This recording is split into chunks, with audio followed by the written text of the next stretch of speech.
How many gachas are you playing? Wuwa, Infinity Nikki, but like Nikki, I got through the Lunar New Year main quest and such, but I'm just logging in for dailies, that's it. Heartopia. The Animal Crossing like gacha. I'm cutting back a bit on Infinity Nikki and then probably Heartopia because I feel like I've gone through much. And also the gacha in Heartopia is not very generous. They give you like free currency, but then like you pull once it costs 10, and then to pull again it costs 20. And most gachas I played, it's not like that. It's very weird. They've given me enough free stuff, but I don't really feel too motivated other than making a snazzy house, and that's it. This game isn't very generous with gacha too. Yeah.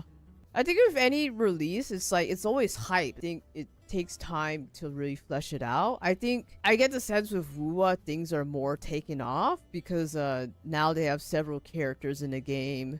The story's at a point where it's actually good.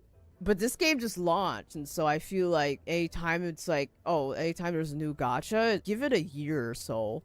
Because then the devs understand how to run it, and they can adjust for whatever. At the end of the day, they have to keep incentivizing people to log in, and if people feel like, oh, this is not getting my money's worth, then they'll have to change stuff to make things actually, like, profitable.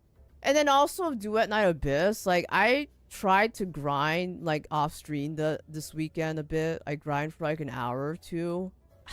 I can't, it's really hard to like stick with that. It just feels like mindless grinding. It's so unpolished with that. I'm somewhat shelving DNA, maybe taking out every patch, but like I hope that DNA gets refined. So it just feels like I'm just playing a bunch of these games, but Wu was definitely like my day one at the moment. That's kind of what I did with HSR way a while before actually playing. What's generous to me is Gilberta. The yapping helps with the grind, it really does. Might come back to DNA just for story. DNA basically over an overhaul. Yeah, I feel like DNA is a little unrefined. And I honestly thought there was like a new main story quest to the patch, but there really wasn't. I was kind of disappointed. I was like, what am I doing? Because like endgame is just, you just farm for wedges, but it's like RNG, so you have to keep farming. Like they changed it last minute, so like you were supposed to like gacha pulls for characters, but then they changed it and it just needs a little more work to it.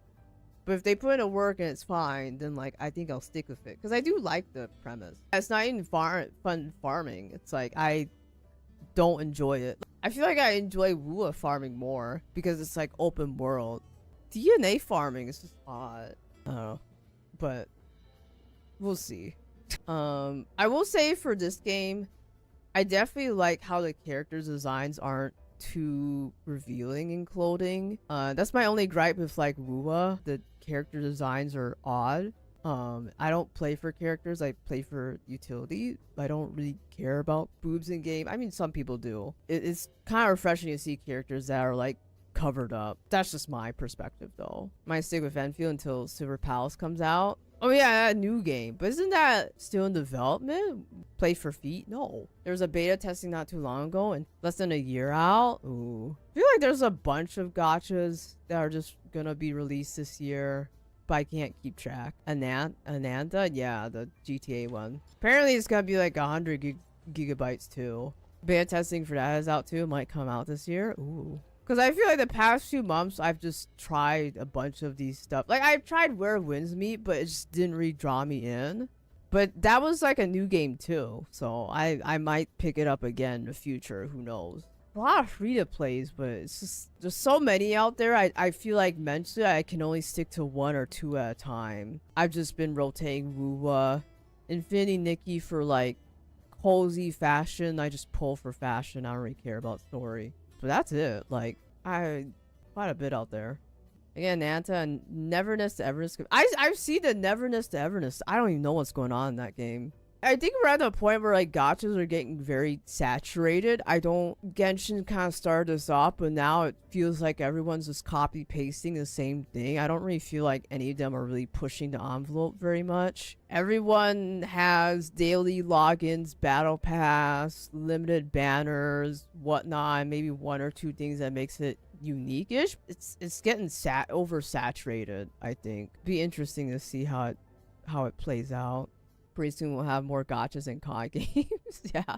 It feels like we're getting to a point where how MMOs were in back in the day, where it's like we had so many MMOs released, but now a lot of them went end of service. Like they just ended, and a lot of them have not stood the test of time. Only some like World of Warcraft, Guild Wars 2 have like survived, but a lot of them have just shut down. Maybe it's gonna be the same with gacha games. In particular, gacha games that you can play on mobile and computer. The ones that take up a lot of gigabytes. Not the ones specifically for phones. I kind of wonder if we're gonna lead up to like a boom bust of it. Because it's still, like if you count from Genshin 2020 to now, it's only been 5 or 6 years. It hasn't been too much. And now we've seen more improvements on some things like, okay, if you compare Genshin Combat to WoWa, like WoWa is just very like more dynamic.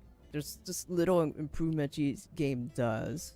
At least this game had factory. Yeah, I think it's pretty interesting to add a factory because a lot of people seem to like that. I don't know. I have to see if I stick with this for just for the factory, but I just feel it's gonna be like some gacha games where it's like, oh, you have to keep logging in, and then it just feels like a grind. When it feels like a grind is when I just tab out and I stop logging in. There's been times I've just stopped logging into WoWa because I'm like, okay, this is too much. Like, I'm not gonna do that right now. This game made me wanna try Satisfactory. I'm more than likely gonna buy Satisfactory just because of this. Yeah.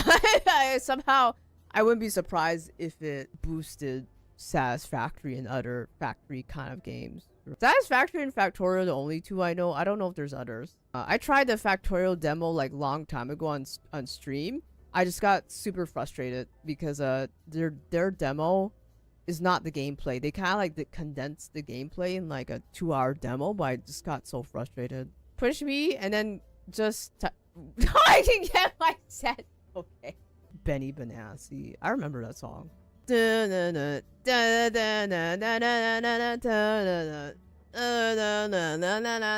Overall, I'm just very exhausted with gachas. I can only stick to one. Even like before I started streaming, I was on Genshin. Like that was my game. I wasn't even playing anything else. There's like this clip on Twitch. Someone said that it took them 20 minutes to do all their gacha dailies, and they're like playing like 7-8 games. I'm just like, this is crazy. I don't even have room for like a fourth. If I'm just not interested, I just stop logging in. I just stop paying for the $5 stuff. It's just, I'm not gonna do it. I'm not a min-maxer. I feel like we're winding down. How long has it been? 4 hours? Damn. All right, time to end.